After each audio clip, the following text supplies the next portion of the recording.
Hey everyone, it's Priyon Joni. So whenever the power supply on a DJ controller is external and proprietary, it can be sometimes costly or inconvenient to replace. And almost every experienced DJ has had the situation where they forgot, lost, or sometimes broke the one and only one that they had. And with the global shortages right now, OEM parts can sometimes be hard to come by, even if you're willing to spend the extra money to get an original OEM power supply for your controller. And a controller like the DDJ-REV7 has its own special power supply where you can't share it with previous controller power supplies. So I picked up two universal power supplies from Amazon, a 96 watt one for $20 and a slim 90 watt one for $30. So let's try them out and see which one works best. But first, a message from our sponsor, Direct Music Service. DMS is an online database where DJs can get their music from. There's thousands of unique edits, remixes, and originals that you can choose from of your favorite tracks that you can use to rock your next dance floor. They also have an app that you can use on your mobile device where you can browse their database and then save songs so that it appears on your Dropbox when you get home. I'm going to leave you two discount links down below in the pinned comment if you want to subscribe. Go to directmusicservice.com today to sign up. Now, as a disclaimer, it's always recommended that you use the original OEM power supply provided with your device. Even when it comes from the same manufacturer, different devices might have different power requirements. Using a third-party power supply is not endorsed by Pioneer DJ, so this recommendation is at your own risk. Now, with that said, modern devices have layers of protection on them. They're there to help prevent damage to the device or catching fire. And what we're going to do today is we're going to test it out using the DDJ-REV7. And as I mentioned earlier, unlike previous DJ controllers, the REV7 requires a 90 watt power supply. That means you can't use the power supply that came with your DDJ-1000 or SRT model for the REV7. In fact, the plug's not even compatible, so you won't be able to accidentally do it anyway. But you can't use your extra one as your backup for the REV7. The reason the REV7 uses 90 watts is because of the power requirements needed to operate the motorized platters. The power supply we got here is a 96 watt from ALITOVE, I hope I'm pronouncing that right, and a 90 watt slim body one from LVSUN. We'll leave a link where you can find them down below. What we're going to do is not only try out if it works, but we're going to run a test of letting it run for each power adapter. We're going to see how hot it gets, and we're going to see if the device is still operating properly. And once we do a test with one, we're going to switch it to the other one. So first, let's open the LVSUN one up. Okay. We got the power supply here.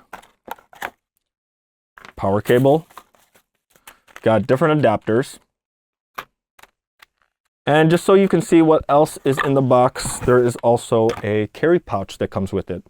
The unique thing about this adapter is it's slim and it has additional USB ports that you can use for additional devices that you need to charge, say like a phone or an iPad. What's cool with this is that it's universal, so you can use it for more than one device, and you can use it with more than one device at the same time. Okay, so let's power this on. Looks like it works. So it's 8:31 right now. So 8:31, let's set an alarm for 10:30. And we're going to come back and check on the thermals and if everything is still operating on the REV7. And we're going to leave the motors on, and hopefully I don't have anything on fire when I come back down here. So be right back. All right, so we're back and it's 10:47 p.m. So we were about a little over 2 hours and 15 minutes. So looks like everything's working. Nothing caught on fire. Wow, it's not even like warm at all. I'm not even going to do a cool down. Yeah, it's not even warm. It's like I wasn't even using it. Not bad. So yeah, that's the LVSUN. And now we're going to try the 96 watt one. So let's open this up. Now this specific one, here's a power cable,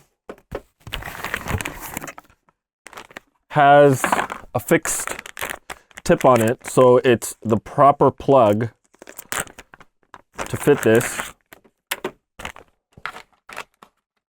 There's an extra accessory if you use LED strips.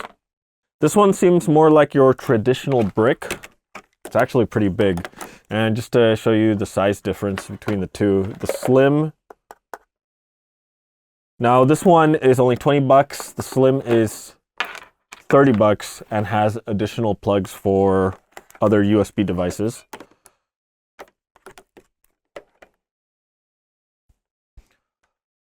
All right. So I couldn't get it to work for a second, but it was actually just the IEC cable, not firmly secure on the power supply. Looks like everything works. Powered on.